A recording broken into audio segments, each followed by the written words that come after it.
Okay, we got a new piece of equipment for the lab, and I really wanted to do like a small unboxing. Hold it, hold it, hold it. It's going to be a piece that is definitely going to create content for us and for you to watch.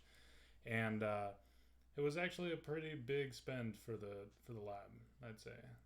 One of the larger ones we've done so far. Would you agree? Yeah. So, with that, let's bring up the piece de la resistance. Yeah! Look at that face. Alright, it's a microscope. We're moving to the other. Hold it down. Okay. You pull.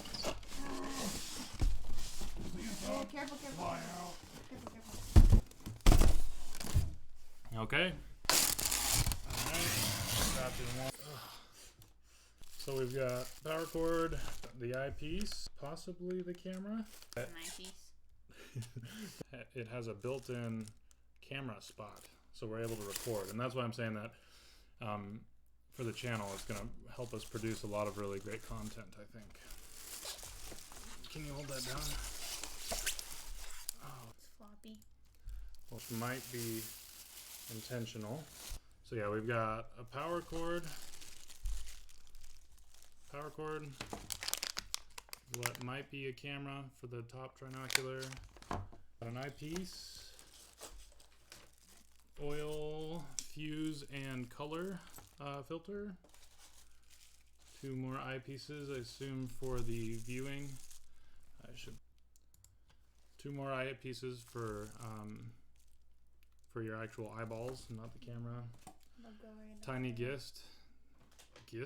tiny disc for software, which most people download nowadays. And then it looks like we have the 25x eyepieces. So these objective lenses here, these would go up to 100x, and then you use the 25x eyepieces to multiply that to get a total interface of 2500x. You use the headlocking screw to. Okay, good. So that was intentional then. Yep. Good. And then you'll attach this eyepiece here to this guy up here. Okay.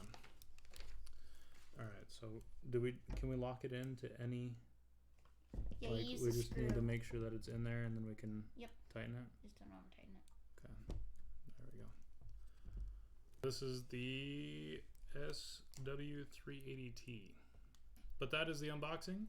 This is all that came in it, and it looks like it came without breaking. Yeah. Which is Imagine that. good. All right. Yep. Let's follow this up with some footage from the camera. Okay, so with that being said, we went ahead and started looking through the microscope, and it's actually really, really cool. The first thing we did was one of the most obvious, which is a human hair.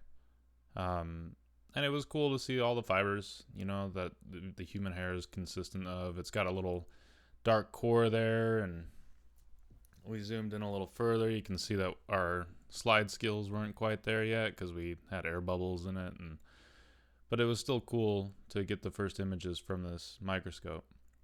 One of the things I will note is that I used OBS to record this microscope footage, and OBS went straight to the highest resolution, which caused some pretty low frame rates, and you're probably noticing that just watching this part of the video. Later on, we do have better footage, and I recommend that you watch until then, because they're like here. This is low frame rate, but look at that. It's so cool.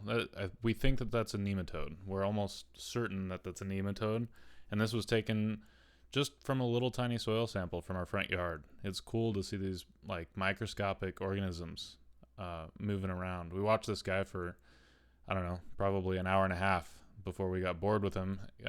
He had something stuck on his mouth, and we watched until he got that scraped off, and it's just really interesting to watch the behavior of such a tiny animal.